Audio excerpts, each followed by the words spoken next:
Okay, well, can you hear me? Is this coming through? Good evening, ladies and gentlemen, and welcome to what I think is the third of these discussions held here at the Press Club by MCC Brussels. You will know, I hope, a little bit about MCC, that it has launched just before the end of last year with a view to creating a bit more frank and open discussion within the Brussels set. And I think, judging by the conversations we've had so far, we're going in the right direction. My name is Professor Bill Durodie. I'm a visiting professor to MCC Brussels. I am fortunate enough to have recently published through them a paper on EU security policy, which I know Jacob, who's handling a lot, some of the tweets in relation to this, was tweeting about today. But tonight we're here to talk to Phil Mullan, who is our guest to my left. Thank you very much, Phil. And Phil has published this book, Beyond Confrontation, which I hope, if you haven't yet had an opportunity to grab a copy of, you will. And we're here to really kind of discuss the changing nature of discussion about global economics in the contemporary period. For a very long time, we have been presented with a narrative of globalisation and how we live in an interconnected world. And in many ways, actually, Phil, I'll tell you a little bit about how I want to run the discussion. My aim is to have a short conversation with Phil from the front here, and then open it up to you in the audience. So first of all, welcome, Phil. Well, thank you, Bill. Phil Mullan is a businessman and author, and he's got, I think, 3 books published so far. Yep. And specifically on this book, I thought one of the most pleasing aspects was you bring it right up to date at the beginning with the COVID episode in your prologue. And of course, COVID was one of those moments when both sides of this debate, the globalists and the nationalists, appeared to hold fort to some extent. Because on the one hand, you've got lots of people saying global problems need global solutions. But at the same time, some of the great globalist players in Europe, such as Emmanuel Macron, immediately puts an embargo on the export of protective equipment. And there's this sense that actually we're unprepared at a national level for dealing with some of these things because we have outsourced so much of our economy elsewhere. So maybe, can we take that as a starting point? What do you think the lessons are from that episode? Well, the lessons from what happened from the pandemic and sort of onwards. Well, I think that's really what I want to talk about tonight. I mean, you're right in saying that the book was written just before the pandemic struck, so it was finished, in fact, in the first sort of couple of months of the pandemic. So a lot of the themes in there, I was not surprised. I was well, we had a very tragic situation with many people dying, of course, but it did have 2 effects. Firstly, it had a negative effect for me because and any of you who are budding authors, it's not a great time to publish a book in the middle of a pandemic. I can tell you that, because not very easy. You can talk about it on Zoom, but you can't sell many copies of a book on Zoom.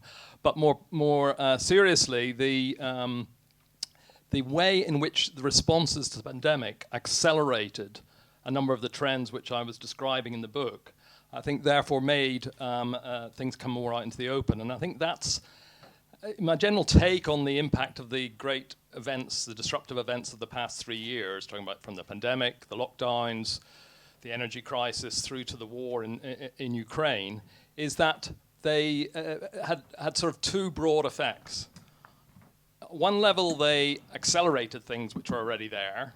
I mean, perhaps we're going to talk about protectionism, but protectionism was well predated the pandemic.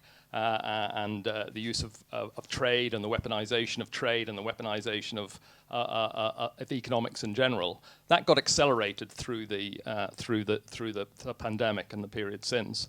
But I think more importantly, and we can talk about other things which have accelerated or been magnified or amplified, but I think more importantly, and in fact more dangerously, is the way in which the pandemic and the even more so in fact the shock from the invasion this year, is the way it changed the elite's view of the world.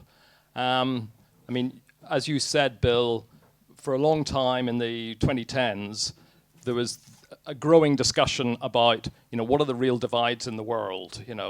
Left-right is out of date now, anachronistic, no longer left versus right, so what is it? And many people, particularly from, I would say, the globalist side, were saying, yes, the real debate is between globalists and nationalists.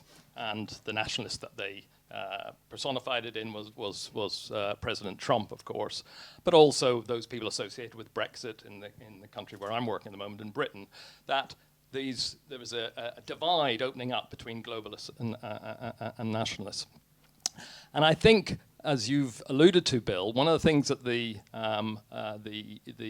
pandemic and the responses to the lockdowns did is that it, in some ways, brought that out into the open, but also, I think more importantly, it discredited a lot of the ideas of the globalists. And in fact, when you see it now, this idea of a division between globalists and isolation was much more a creation from the globalist side. It was a way, in a sense, it absorbed or it was inspired by their take on the world, which is that, to me, globalism, if you talk about globalists, what defines them is their detachment from national sovereignty, their detachment from popular sovereignty as well, and their sort of focus on supranational sort of institutions, and in particular their denigration of the nation state. Well, the thing that the pandemic did more than anything was showed that when you have a big crisis, who do you turn to, or which is the vehicle that takes action? It's not the European Union, it's not the World Health Organization. Nation states, the national governments, was what stepped in, and so that really shook that whole idea that the nation state was a thing of the past. So the way in which, just to finish on this point, the way in which I think we should be thinking about the responses is that at one hand, the reactions to the lockdowns and then the energy crisis and the war shook many of their old assumptions, but it also forced them to change the language or the way they discuss things. And that interaction between how real events were accelerated or magnified and how the political class began to see things differently, I think it's the interaction of those two which help us understand the sort of what's changed, what's not changed in the past 3 years.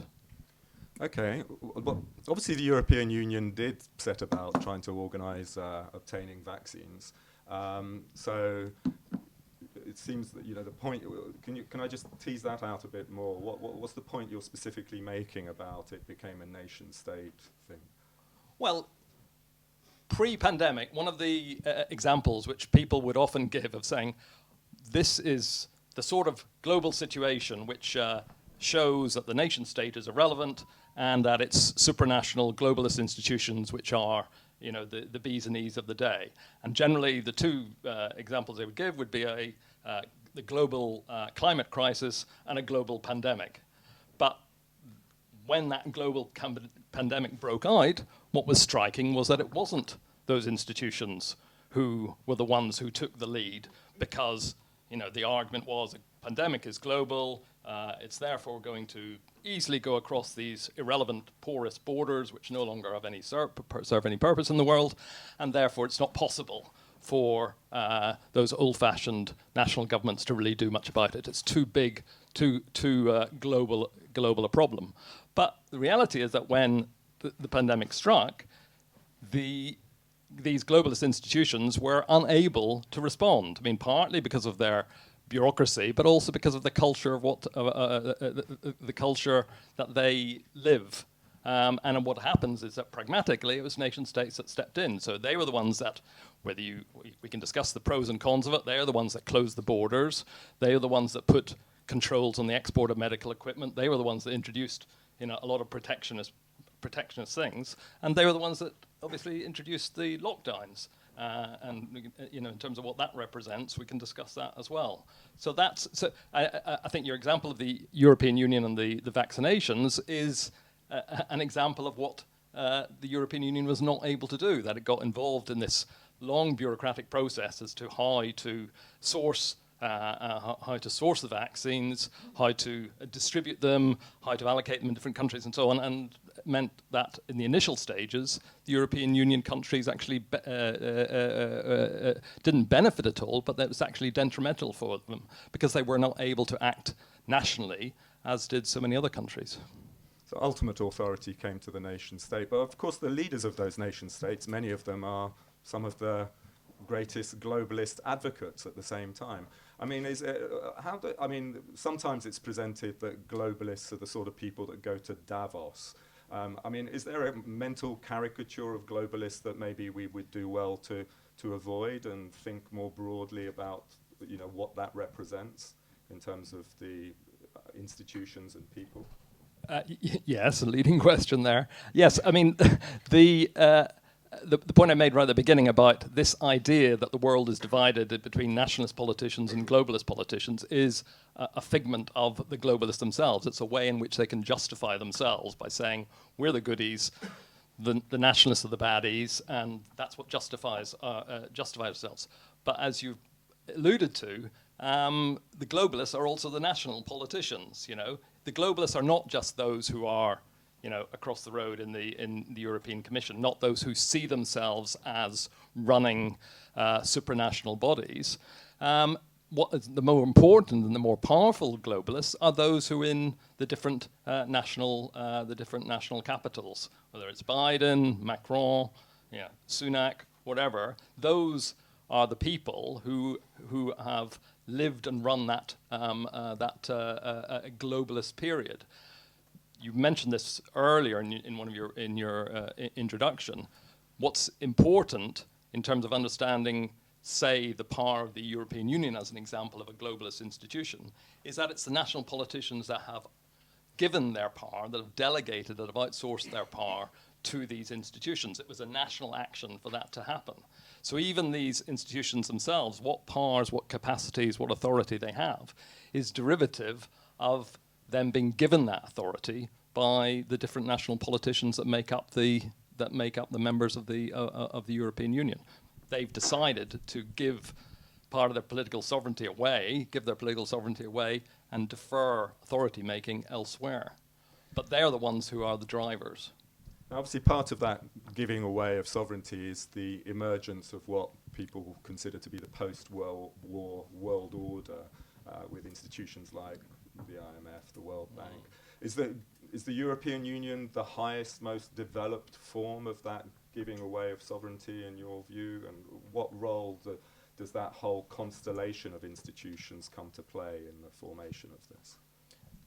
Yes, I think the European Union is the most is the greatest exemplar of where supranationalism can go, and it's no accident. This is a function of what happened from the Second World War and the way in which both the European leaders, or at least the ones on the winning side, and also the American leadership of the world. America obviously came out of the Second World War as the most powerful country in the world, with 40% of world production, huge army and so on. So that was clearly the leading power at that stage. You had the Soviet Union as well, and you had these war-torn Europe.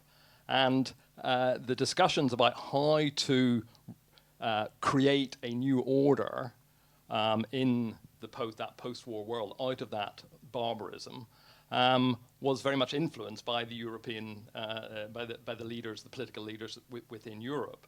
And as everyone in this room, I'm sure, will be well aware, the founding institution of the European Union, the European Coal and Steel Federation, that was consciously designed as a way to put globalism into practice, in a sense. I mean, the term globalism, as I discussed in the book, became familiar around that time, or became a term that was used around those discussions at the end of the Second World War. And the argument was that we could not afford a retreat back into narrow nationalism within Europe, that particularly France and Germany had fought all these wars over the past century, and so we should put into institutional effect some way in which we can institutionalize a world of peace and a world which would prevent hostility breaking out. So the Coal and Steel Federation was designed then as saying, here are these very vital strategic commodities. You can't fight a war without them, so we'll pool them together, pool as in P-O-O-L, pool together under what was originally then the original 6 members of what became the EEC. We'll pool that together to prevent the possibility of France and Germany ever fighting again, because they wouldn't have their direct control of those vital resources. So the European institutions, it's not surprising, I think, or it's not coincidental, or it's not accidental, rather, that they have turned into what is the most extreme form, the most developed, the most coherent form of globalist institution, because it's been evolving, really, over the course of that last 70 years. Now, of course, we're all familiar with the fact that having established these sets of institutions, one of the problems today is that the kind of economic motor of the world has shifted east. And that's one of the problems described in your book as to one of the sources of friction, is that you have a set of institutions designed to represent the old successful powers, whereas there are new rising powers. The 2 other themes, of course, in your book are the consequences of that in terms of its impact on world order, and notably, how the tension isn't simply an east-west one, but this also creates tension within the advanced nations. So I was just wondering, maybe, as a scene setter, and then we can delve into the protectionism issue that you raised, if you would just draw out those aspects for us. Okay, well, the themes of the book as to why, and remember, this was written before everything became much more obviously a America versus China return to great power rivalries, really, is that there's a mismatch has been developing over the course of the previous 15 years, a mismatch between political power in the world and economic weight in the world. And that was, I anticipated that would create a friction, or was building up a friction at that stage. So in effect, the countries which were the victors at the end of the Second World War and the economically most powerful, particularly at that stage, the combined, I think, GDP of America and Europe was about 60-70% of global production. So they were clearly economically the dominant, mainly America, because of the way it came through the war. So they were economically dominant, and they were politically and militarily dominant, and they created those institutions, the United Nations, the IMF, World Bank, pre-runner of the WTO, the General Agreement on Tariffs and Trade. So they were the ones who established these institutions and established them as institutions for them, to pursue their own interests, and there was never any question. They were the ones who would be dominating. So, Security Council, who's going to be, the only permanent body of the United Nations, the real power within this collection of nations around the world, and it wasn't everybody at that stage. It was only a selection of nations actually were in the United Nations, but it was the permanent 5 members: America, the Soviet Union, China, Germany, China, Britain, and France. The victors. So those 5 set up an institution effectively, which they would control, or something like the International Monetary Fund. It was set up in such a way that America had just over 16% of the voting power, and lo and behold, you couldn't do anything substantial at the IMF without more than 84%. So they built in safeguards in these institutions which had the appearance of being open and free for all countries to join in, not just democratic countries. We had the Soviet Union part of them as well, and China, which was obviously going through its revolution at that, or a little bit later. So the idea was that these were open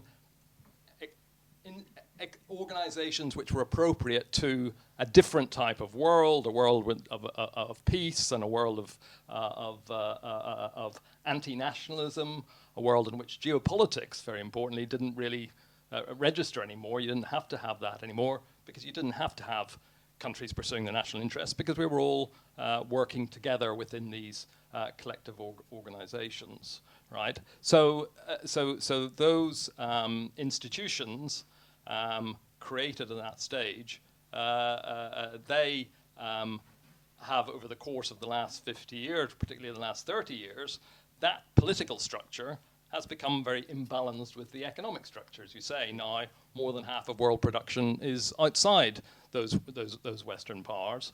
And of course, the most rapidly growing parts of the world are in originally Japan, and then it became the four tigers of Taiwan and South Korea and Hong Kong and Singapore, and then it moved into the other Asian countries, and then in the last 25 years, China, of course, becoming the strongest, fastest growing economy in the world. So this mismatch between where economic weight is now in contrast to where it was 70 years ago means that the political institutions are, in a sense, an anachronism in relation to the way the world is. And that is the key source of the conflicts. It's there's this thing I mentioned in the book, which some people are familiar with, the Thucydides trap, which basically, a metaphor for the dominant power, militarily, economically, still America by far, being fearful of the rise of the new power and seeing itself being pushed to one side, or seeing that there is a certain fragility to it claiming to be the number one power whenever everyone can see that China is very likely to become the biggest economy by GDP in the course of the next few years. And that has I think, underpinned the dynamic of China bashing within America, which I stress in the book, just to conclude, didn't begin with Trump, or it didn't begin in the last couple of years, but has been something which I would probably situate at the Obama pivot to Asia in 2011, where he began to see that America had to strengthen its position, extend its position in the Pacific, because it could see what was happening. And so it's been a continuation since then. But rather than challenge the whole rules-based world order, as one of the points you make in the book, of course, is that China doesn't attempt to upset the whole thing. And so what we find is that the points of friction emerge around interpretations of the rules. And so I was wondering if you can maybe use that as a segue into a discussion of protectionism, but how does the kind of inability, in a way, to challenge the rules-based order then match up with protectionist measures? You're right to allude, and I argue in the book, the way in which the globalist institutions were very much tied to, or very much made use of, a rules-based structure, and there's good political reasons for that in their minds. In that, what really, as I say, defines globalist thinking is a thinking which excludes politics. It's an anti-political political project. It wants to exclude politics and exclude, in particular, mass politics. So it's got an anti-democratic aspect to it. I've lost my track there. No, well, what I'm trying to get to is, why doesn't China just criticize the whole rules thing edifice? Yeah.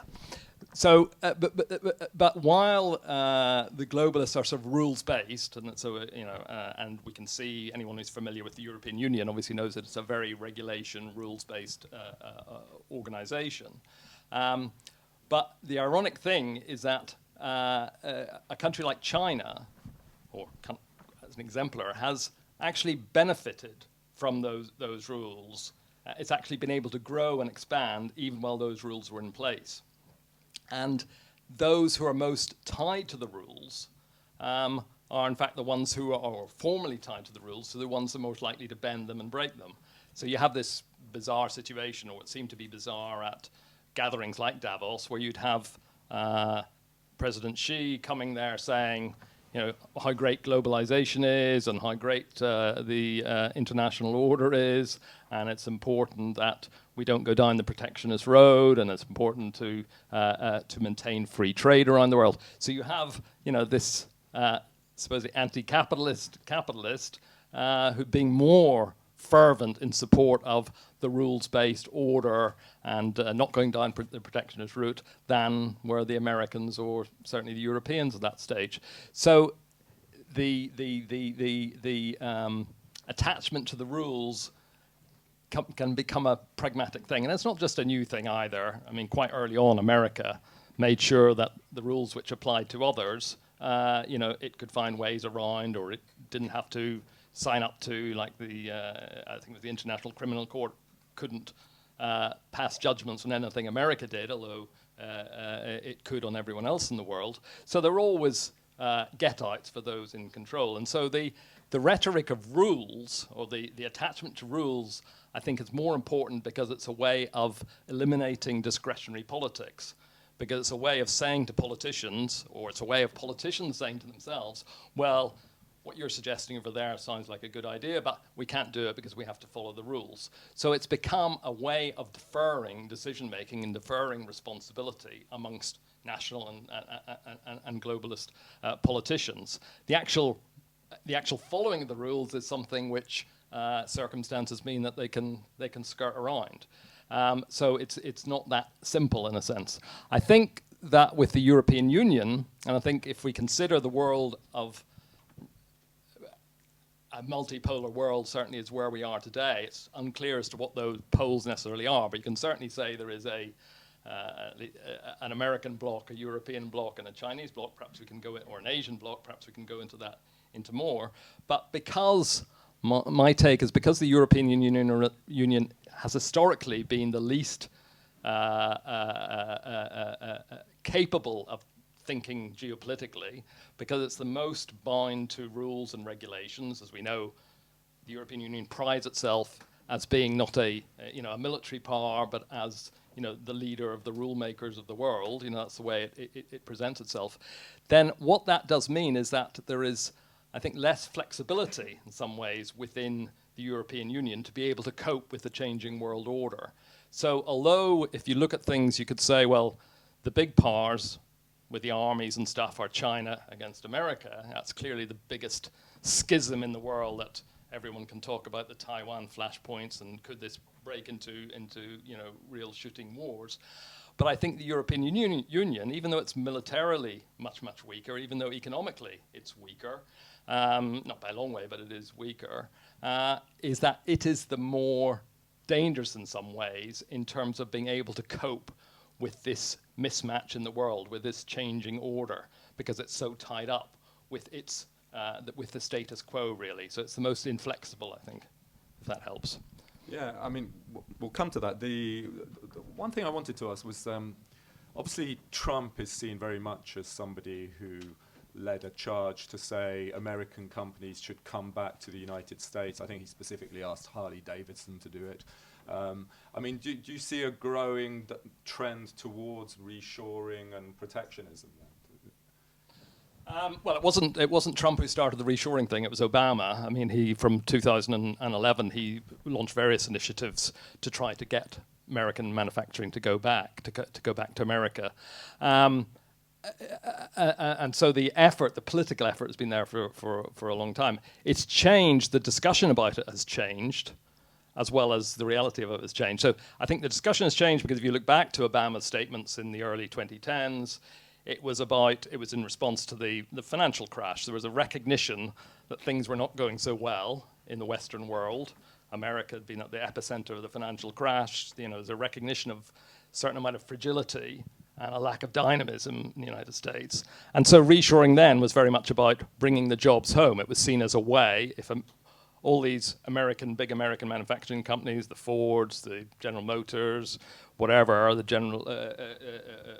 all those leading companies were not manufacturing everything abroad, but bringing them back home and producing at home, then magically that would create jobs for people, and that would inspire a rejuvenation of the economy. So it was originally promoted as a sort of an economic policy. Now, actually, if you look at the figures, the history or the reality in America in the 2010s was that American economy became more reliant on manufacturing imports from its production bases, mainly in Asia, than on production at home.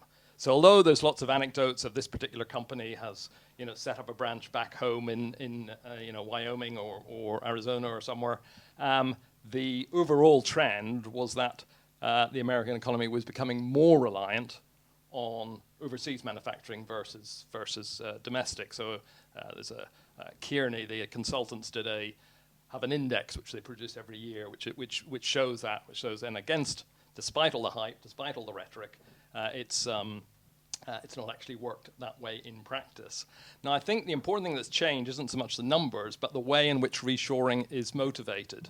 Because today, particularly after the pandemic and all the supply chain disruptions and all the pressures from the energy crisis, all the dislocations from the war in Ukraine and the sanctions and so on, is that there's now an argument for reshoring, which is a much more political argument. It's an argument about self-sufficiency. It's an argument about not being dependent on the international supply chains and so on. And so it's part of that rediscussion about what globalization is. So up until 2020, pretty much, you would very rarely find a Western politician who would not say globalization was good. Might be a little problem with a bit of inequality. We should try and make sure it doesn't have that sort of impact on some of the poorer sections. But overall, they remain free traders. The world economy, global economy is where it's at. It's the basis of peace and prosperity and so on. But over the course of just 4 or 5 months, really, once the lockdowns hit, once the economies saw how dependent they were on supply chains elsewhere in the world, that the semiconductors weren't flowing anymore, the shutdowns in South Korea, Taiwan, and so on, the recognition that dependency was actually a risk is what became the dominant thinking. So from globalization being seen as the purveyor of peace and prosperity, it became seen as a risk, as a danger, as a vulnerability. And that then created a new dynamic to reshoring, or the other variant of it we've got time to discuss is what they call nearshoring. So you actually bring things not necessarily to your own country, but America would bring stuff back to Mexico or other parts of Central America or Canada or wherever. But the idea was that there is a political necessity and a national security reason for bringing stuff back, as exemplified by, say, again, the semiconductors illustration. Now we're told that semiconductors are the basis of everything.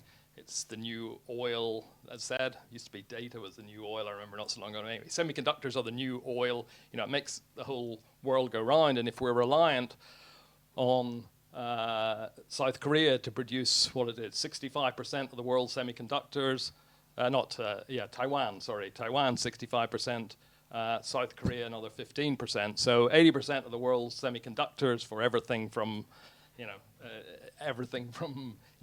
smartphone to your car to your fridge to everything. These semiconductors were dependent on just 2 countries, and one of those countries, of course, happens to be very close to China. And so there's arguments, there are political arguments of self-sufficiency, of resilience, of national security, because how can we run a society if if we're cut off from Taiwan?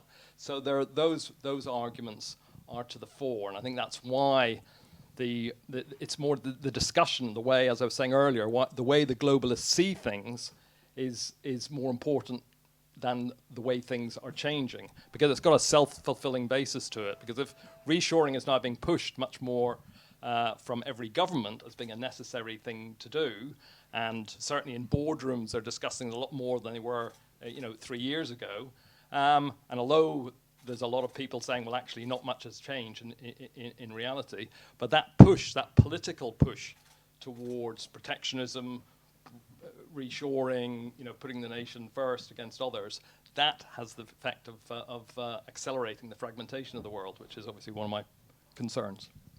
And can you just develop that point? Because I was going to say, I mean, obviously you're very good in the book at pointing out that almost everything that is attempted to overcome these challenges ends up accentuating them and making them worse. So where would you see that friction going to ultimately? Yeah, I'll just leave that there. Well, I ended on fragmentation. The world is going to fragment more and more. I mean, you can talk about a multipolar world. It is a multipolar world. It's not a very clean, crisp multipolar world, in that it's more of a patchwork of alliances and shifting alliances and antagonistic alliances, and they're not all it's not very clean as to who's in which block.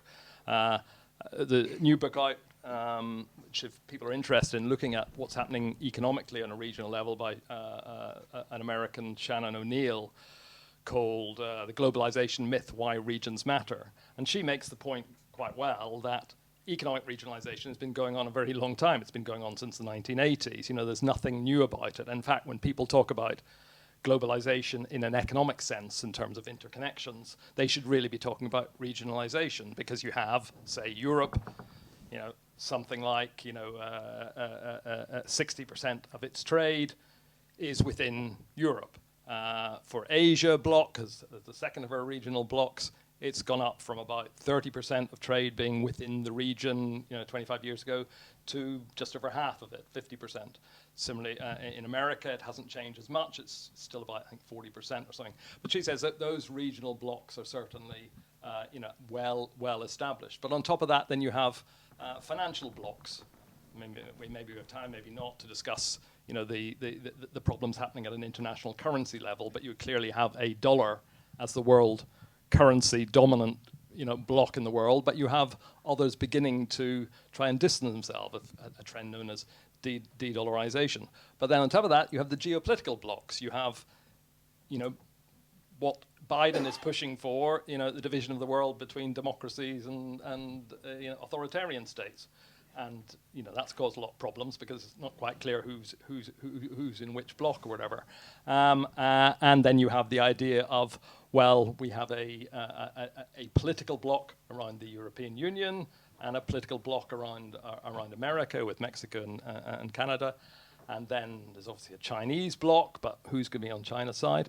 And it leaves out, most, when you think about it, leaves out the population of most of the world, really, in some ways, or at least with China in it, it's fine. But you have a situation today where, when you look at these blocks, the Economist Intelligence Unit did an assessment in the aftermath of the Russian invasion, after about 6 months, looking at, well, which side were countries on, in terms of the emerging blocks going on, and concluded that the world was pretty much, in terms of people, in terms of the population of the globe, split 3 ways. 1/3 supporting America and the West and supporting Ukraine openly, in countries with 1/3 of the population. In countries siding with Russia, it was another 1/3 of the population, and they included China within that. But the other third of the world was what they defined as neutral. And so we concluded that there's that countries with 2/3 of the world population were not taking sides with the West and the democracies and the free and the good and so on. 2/3 had a great reluctance to either more than great reluctance, but they either saw pragmatic reasons to side with Russia or didn't want to take sides in that. And so in terms of the emergence of blocks that you're talking about, it's quite messy and not defined at the moment, and that's one of the problems. I mean, take a country like India. I mean, India is the fourth biggest economy now. It's probably going to be soon the largest population-wise, as we know. You know, Bill, quite well from your connections with China. China's population is beginning to decline. So you've got India, which on the one hand is in the American security bloc. It's in a thing called the Quad, which is an alliance between America, Japan, India, and Australia, I think, yeah. So it's in that sort of security alliance against China, because China and India see themselves, or India certainly sees itself as a threat from China. But then when the war broke out and America said, could you, take sides with us? India said, no. We have historical links with the Soviet Union and now with Russia. Russia's our main arms supplier. So, we're quite happy not to be taking sides in that way. And as people probably know, India's been buying a lot of the oil, which was used to Russian oil, which was going into Europe, is going there. And America has to be pragmatic about it, because America knows India is a very, very important ally against China. So whereas other countries, it would beat the stick and say, oh, you've got to take sides with us. With India, America has to recognize the reality that this is a big country with economic ties with Russia and a lot with elsewhere in Asia. And it can't get it to play ball on Russia, because it's too important in its strategic relationship with China. Okay, well, so it's a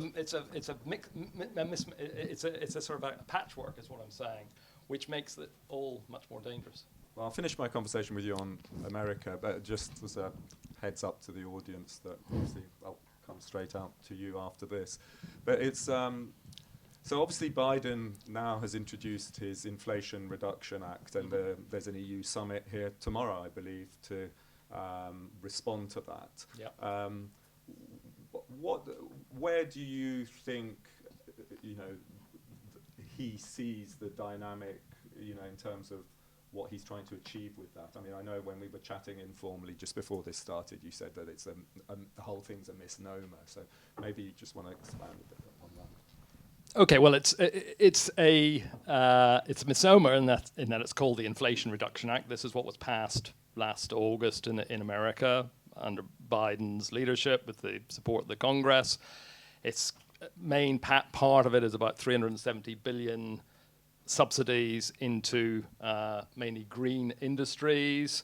And so what was I say it's a misnomer because it's got nothing to do with inflation. It's just he was given that moniker just to sort of try and ensure there'd be sort of bipartisan support, because who's not going to be against reducing inflation? But anyway, it's a package, an industrial subsidy package, which is very much motivated and welcomed by climate change campaigners as being the first substantial investment by America, giving a lead to the world in creating green industries.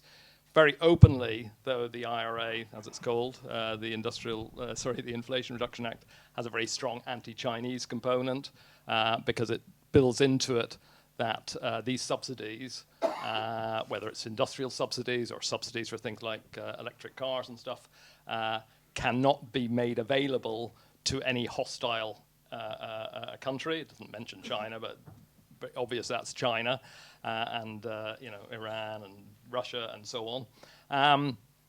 So it's got a very strong strategic sort of anti-Chinese component, and it is one of the most protectionist things that's come out of America in a long, long time. I mentioned earlier about nearshoring, and another version of it's called friendshoring. You're supposed to be okay. Protectionism is supposed to be all right as long as you keep it within the friends. You can create these alliances of people who are friendly to you politically.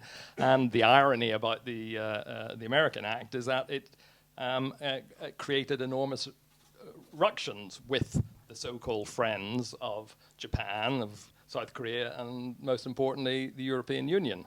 And that's what the summit is about tomorrow, is how should we respond to this thing? So here, the world is seeing this.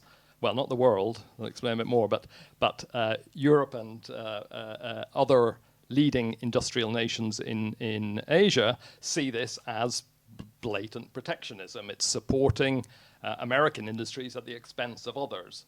And so that sort of the famous level playing field, this disrupts the level playing field, so that you will have American industries being supported by all these subsidies. You'll have other industries being discriminated against because they can't take advantage of the subsidies unless they move their production into the United States. So it's a very open protectionism of that form, and the discussions tomorrow is about how should the European Union respond. Now, just before I go on to the European side, if I may, but as an indication of how the world is seen differently, I think it's very interesting to highlight how Davos responded to the American Act, because for a long time Davos being a word we use to describe those who see themselves as the globalists, identifiers with internationalization, the business leaders, the NGOs, the big globalist institutions are all there. So the Davos gathering, traditionally free market, traditionally seen itself as on the side of no restrictions on trade, as an anti-protectionist bulwark. Lo and behold, how does as a sign of how the times are changing, Davos saw this as a very important initiative by America, which others should emulate.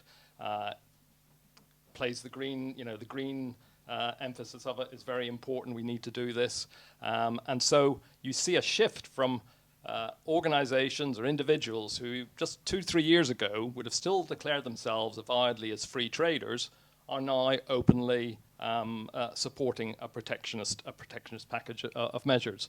So we've had a shift from what I describe as from pre-2020 of quiet, reluctant protectionists in terms of the governments implementing them, to rather loud and enthusiastic protectionists. Janet Yellen, the US Treasury Secretary, who's obviously supporting the Inflation Reduction Act, she has said we don't need free trade anymore. What we need is resilient trade. So resilient trade has become the way of talking about protectionism, of saying, well, we now need something which actually serves our national interests. And that was the whole tone at Davos, was to say this protectionism thing, which previously they would have condemned as being destructive to the rules-based international order and so on, was welcomed as being necessary. Kristalina Georgieva, the head of the IMF, she said in justifying her support for this piece of protectionism, said something like, yes, we've been too ideological in the past in opposing subsidies. That we have a bit too much on the ideological side. And she said, actually, speed is of the essence. We're in a ditch, she said, and we've got to get out. We've got to dig ourselves, or we've got to get out of that ditch. So, they can quite openly, brazenly, then justify a switch round in their perspectives. Right. Let me finish on Europe and the Act. So it's a good example, this, of how a protectionist measure isn't just. We can discuss how this is bad for the American economy, and I think it is. Subsidies, in my mind, always have the effect, whether intended or not, of sustaining a broken economy. It sustains inefficiency. It misallocates resources. It is bad for productivity. We can have all those discussions about why protectionism and a whole set of subsidies like this are bad for the American economy, but it also, at a geopolitical level, inflames frictions with elsewhere. The European Union might sound a bit, might have surprised some people, came out, Macron, various commissioners came out to say this is preposterous protectionism. How horrible that the Americans could do this. I think they said an existential problem for the European economy by subsidizing green industries in America, because they're going to suck all our industries over there. So, having denounced this this horrific protectionist act, which, remember, comes from what I would regard as the most protectionist bloc in the world, the European Union, with protectionist measures coming out of every orifice. It is said, well, what are we going to do about this? You know, we can complain to the World Trade Organization, and the World Trade Organization actually at Davos said, don't bother us about it because, you know, A, we can't really do anything because the Americans have not appointed the judges that we need. So, and anyway, it takes years and years and years.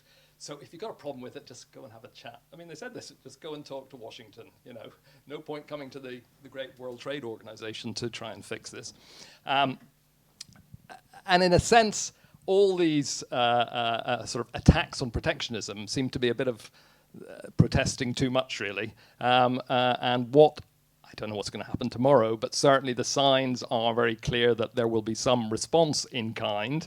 Having denounced protectionism, American protectionism, it will be, oh, and we now have to be protectionist ourselves. There's a lot of discussion about lifting of the state aid rules again, which is creating a lot of ructions within the European member states because the lifting of the state aid rules, which is one of these, you know, exemplifiers of the European Union as an institution of rules, you know, what you can give support to and what you can't, and so on.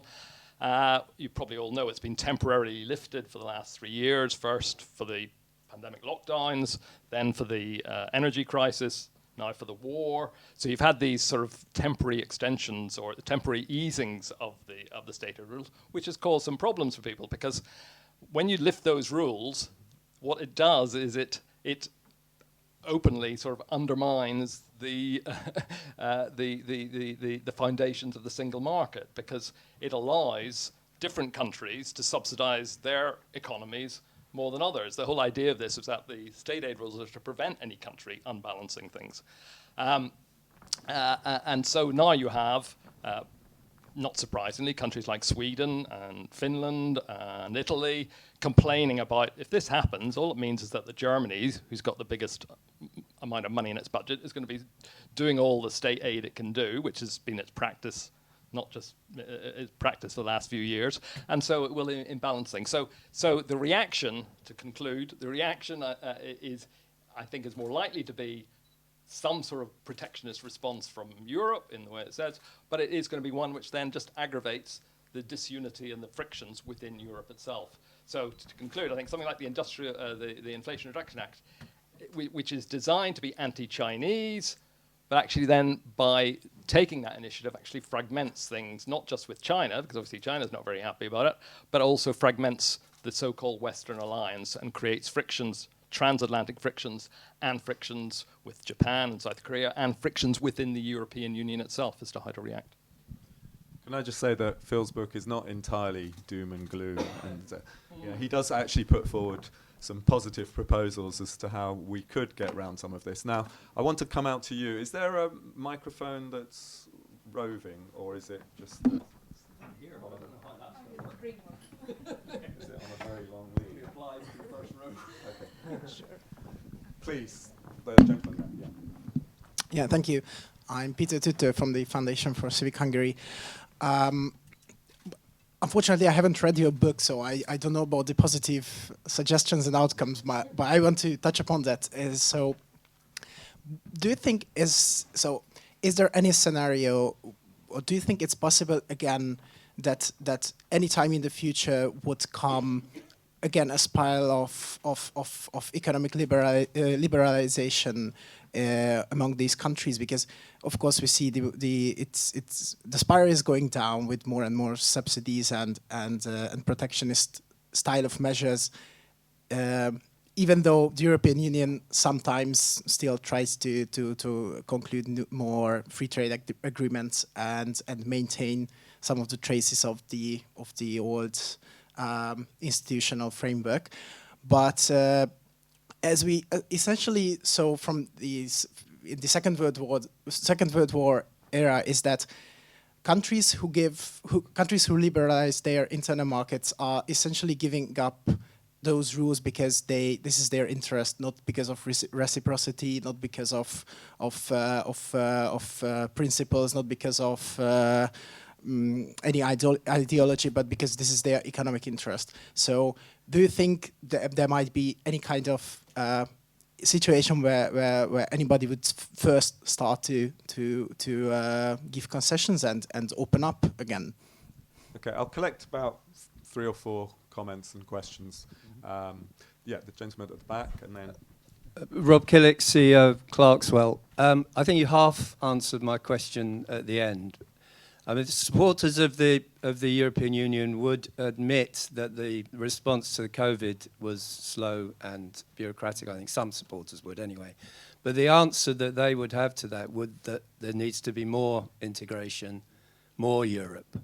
And I wondered if you could talk a bit about that tendency in relation to the points you made at the end of the kind of the fragmentary nature of what's going on at the moment. Do you think there? I mean, how would you assess the balance between the centralising element of the European Union and the need to kind of become a bloc almost, I guess, in this world, a bloc, more of a bloc than they currently are, particularly not just COVID, but also in relation to the response to the war in Ukraine. Okay, then I'll come here, and then the gentleman at the back afterwards, and then Phil will come back just along here. Thank you so much. I'm Anika Győri, Hungarian MEP. I share, Professor, the description of... No, Professor, I'm afraid. Okay. No, Mister. Okay, so Mr. Mullan, I really share the description of and the analysis of the present situation. But I'm very interested in your recipe. So what do you offer to the present situation?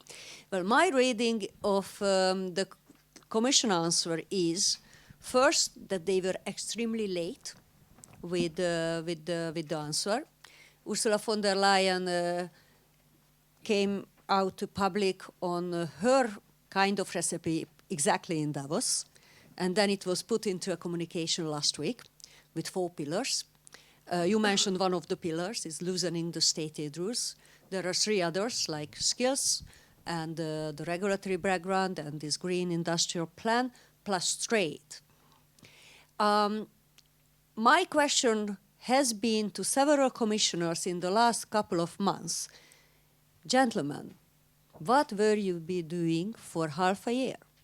Because the Commission original reaction was very positive to the IRA. I think they haven't read it. They had no idea what the real content was, because it said that Inflation Reduction Act, you mentioned, I found it extremely funny, this denomination. First. Second, that it goes green. Finally, the US goes green. And they were not understanding what implications it will have on European economy. So the real question is, your recipe, we know the Commission recipe, and the last of the 4 pillars, which is free trade, that Europe, yes, we want more free trade. Actually, I'm a free trader in the sense that I think, well, for my country, which is an open economy, very much dependent on free trade, on exports, on investments. The problem is that the Commission, together with the proportional majority of the European Parliament, is not in favor of free trade, but conditional trade. We are bringing in a lot of social aspects, human rights aspects, sustainability aspects in every and each free trade agreement we are about to conclude or we have concluded with several countries. Meanwhile, some of our partners will say, well, they are so demanding, maybe I look for other partners, which are easier. And we know that the Chinese are there, we know that Russians are there, somehow not like the Chinese, but still important players. So what is your recipe and how you evaluate the 4-pillar package by the Commission? Thank you. Okay, I think there's plenty on the plate there, so I'll take you at the start of the next round, sure. if that's okay. Phil. Oh, nice. I thought you were taking one more, bigger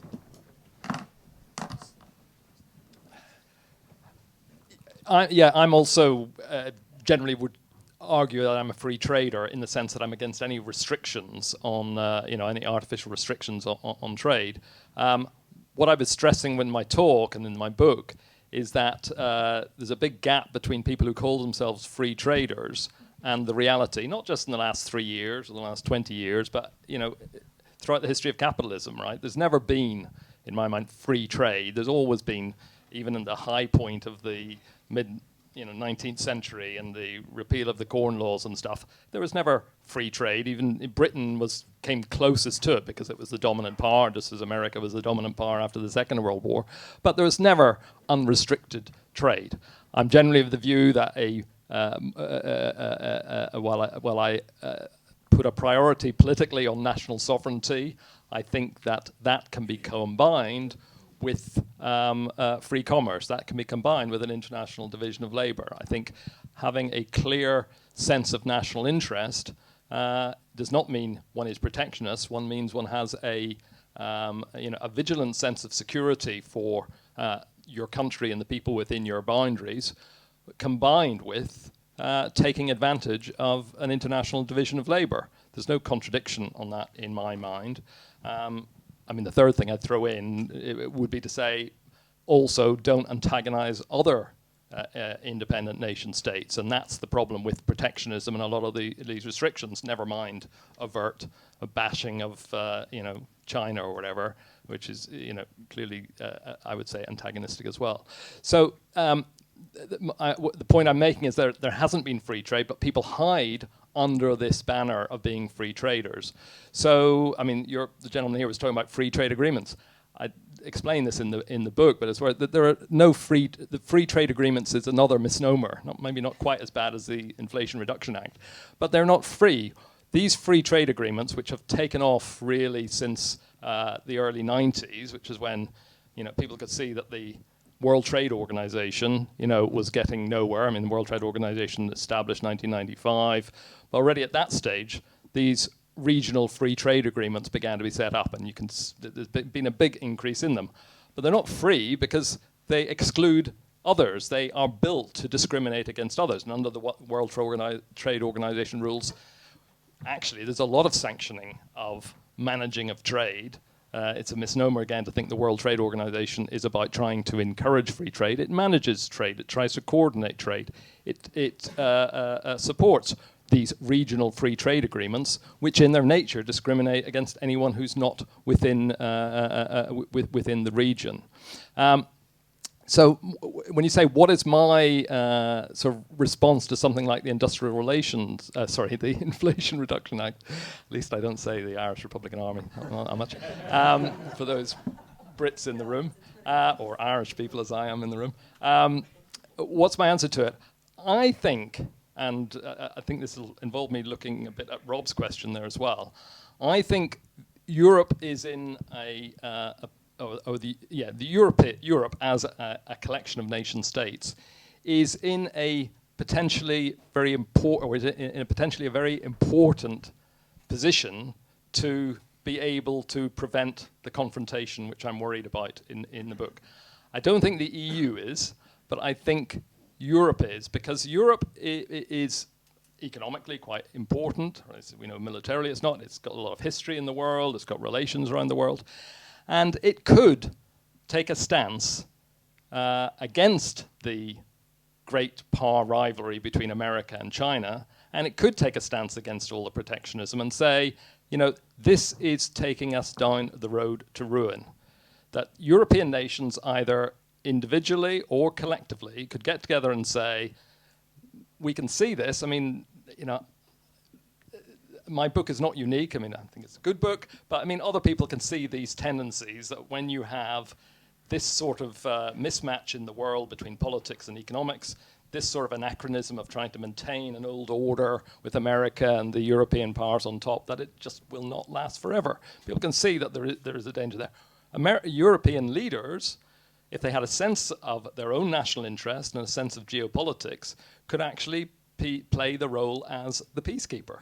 Not through the institution of the EU, which is the way it talks about itself, we've kept the peace, but because they could argue and create negotiations between America and China, and as I said, the rest of the world is pretty important. That other, polarity of the other, third of the world, or what people loosely call the global south, it could take the lead in actually creating a forum for international discussion around that. The EU, I think, can't do that. The EU is a barrier to that. The EU as an institution is a barrier to Europe playing that potentially progressive role in the world.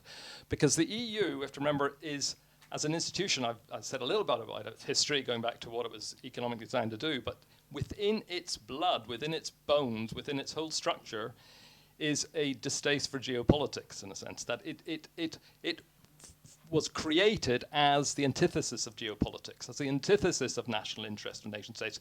It was designed to say that is no longer important in the world.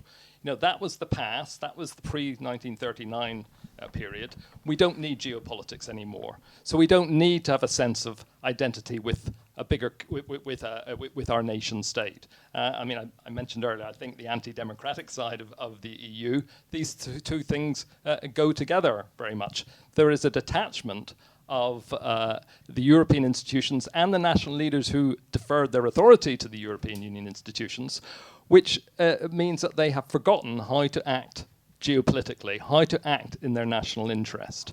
And the EU sort of reinforces that, I think, all the time. You know, it can sort of you know, claim to take initiative. Somebody saying, "Don't we need more union, more you know, more European Union? Isn't that the response to every crisis?" Blah blah blah. You know, when there's a crisis, there's great unification. What's become clear over the last few years, or well, really since the financial crisis, is that every time the European Union attempts more union, more and therefore less national role, that it creates frictions within itself. So we've had the frictions, obviously, over the Eurozone between the North and the South, or between the core countries and the weaker countries of Italy and Spain and Portugal and Ireland and so on, and Greece, of course. And then we've had the frictions over what's happened more recently in terms of the debates over so-called rule of law between you know, the old Western powers. We had Brexit as well, yes. Didn't want to be parochial. But between East and West, and that's flared up again over you know, initiatives that the European Union has tried to take over the war as well. Over the war, you know, in terms of sanctions have divided European countries, in terms of you know, military you know, allocations to Ukraine. All those things which attempt to be taken at an EU level. It's not just because of their structural problems that everything has to be discussed amongst the 27 and stuff, and all that sort of technical problem, but it's because of what it is as in its culture as being anti-geopolitical, is that it creates more disunion than it provides. Well, it's actually anti-national, and yeah. Your point in the conclusion of the book is what we need is cooperation between strong and confident nations, nations that know what they're about, where they're going, and can see the benefits of cooperation, rather than subsuming their authority to. Yeah. So for Europe to play that peacemaking role in the world, which I think is necessary, I can see no way of doing that for as long as the European Union exists to impose that anti-nationalism, that anti-geopolitical sentiment. Jacob. Yeah, thanks for that. I wanted you to kind of help tease out a little difficulty that I have in the way that things are presented, which is that, so you noted towards the beginning of your presentations that one thing that not just European countries, but I think we all learned during the pandemic was that you can't claim to have like you can't run a country unless you have some basic capabilities in your country. In the case of COVID, it was the ability to produce vaccines or PPE or whatever it is. At some point, the stuff hits the fan and you have to have domestic production capability. And now countries are finding that out about arms and weapons and all kinds of things.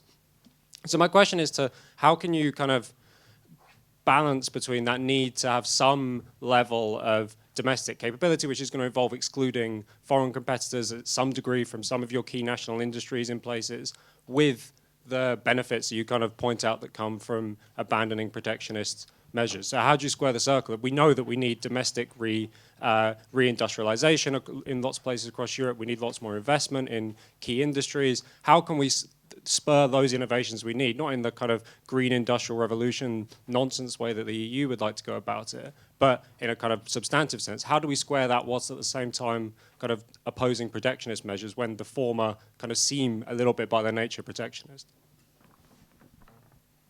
Any other? chap at the front here. This one.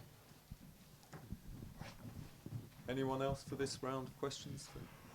Firstly, can I say I loved what you said about 5 minutes ago about free trade not being free. That's exactly the point that I've tried to make on a number of occasions. There may be free trade between Suffolk and Norfolk. There may be free trade between the Rhineland and Saxony.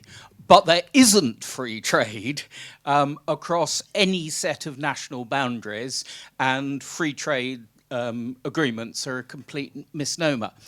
Doesn't this raise the fundamental point that there is in fact always a tension between economic efficiency and political objectives, in the sense that if you were doing things purely on grounds of economic efficiency, you'd say, where can I get this cheapest in the world? And then you'd proceed to do it. But nobody ever does that because of the political implications of the results. And isn't there a sort of underlying lie to the very concept of free trade and globalisation, in the sense that nobody ever actually is prepared to take it to its logical conclusion because of the political consequences for their prosperity? Okay, and then Frank, if you're ready here at the front. Yeah, Frank Furedi. I think that we should take more seriously the point that Annika made earlier on about conditionality and trade. And I think the reason why that's very important, it seems to me that potentially the European Union could play a role that's more positive than it's playing at the moment. I wouldn't exclude that at all. But the trouble is that if you begin to confuse the line and the distinction between economics and politics, and if in addition to that, you infuse economic decision-making with cultural matters, then you run into trouble. And one of the things that's happening in the European Union is that very often decisions about trade, about providing subsidies, and about providing investments become subordinated to the imperative of conditionality.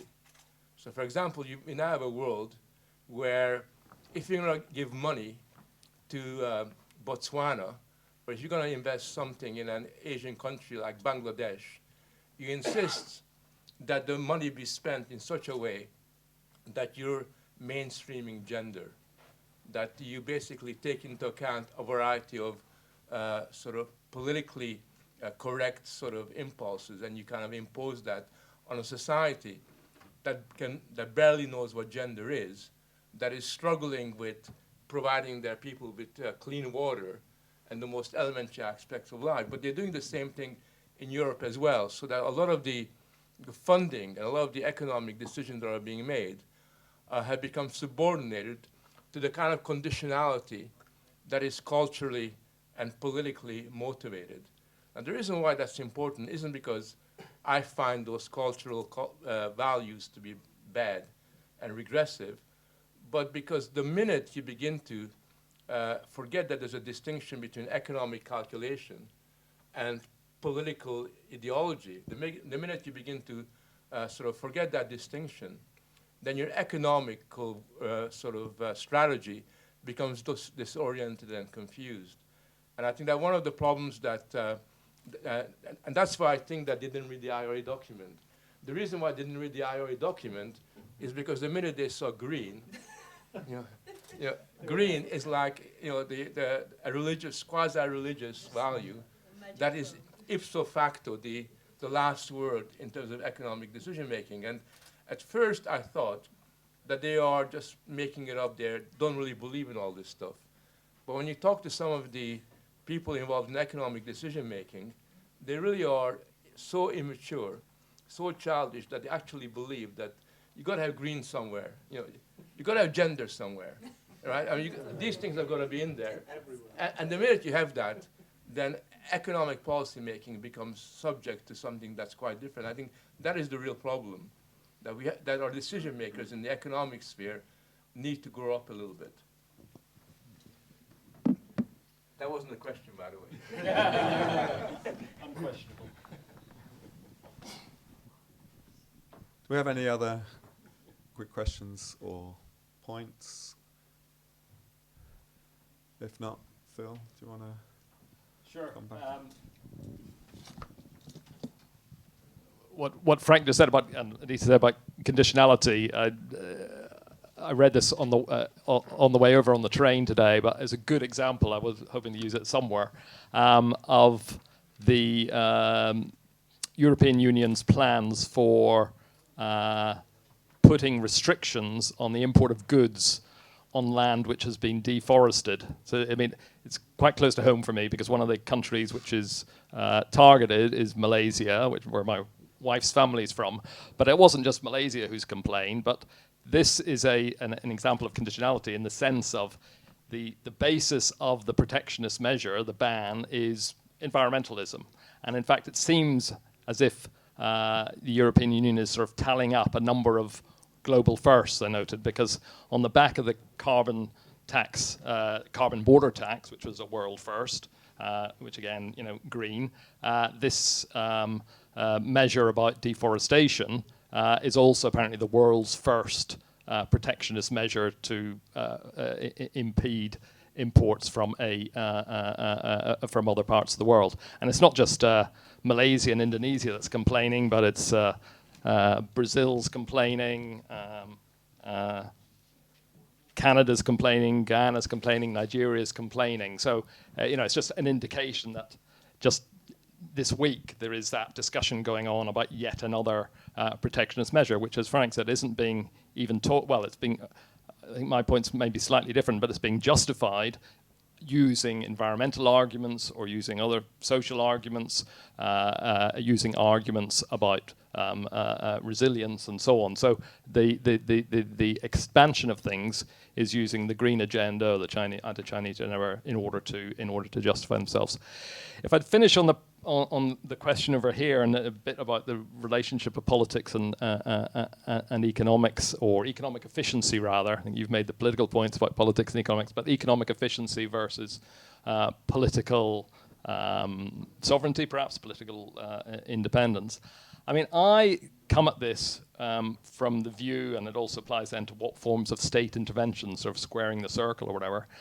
My view is that pretty much everything the state has been doing, British state I think exemplifies it, but I think the American state and Western European states are in a similar vein, that pretty much everything that's been happening over the last 20 years, and even before that, in terms of policy, has been designed to try to sustain what exists rather than to restructure and boost productivity. I mean, we have this big discussion in Britain, as people who've got any interest in it, or any interest in Britain knows, about productivity being flat for the last 15 years, really, since before, about 2006, before the financial crisis. British productivity got nowhere, and we've had all these plans from coalition government, the Tory government, plans for growth, plans for productivity, and they get, absolutely nowhere. And the reason is because what the state has been doing has actually been sustaining, with industrial policies, even though they don't often call it that, with subsidies, with public procurement, with regulatory measures. All those things have been sustaining what already existed. And actually, the state has become a block to being able to innovate and become genuinely resilient and self-sufficient. It's been propping up the past. That's why I'm so opposed to subsidies. Example was given, I read today, somebody saying we need a Airbus plan for artificial intelligence in Europe.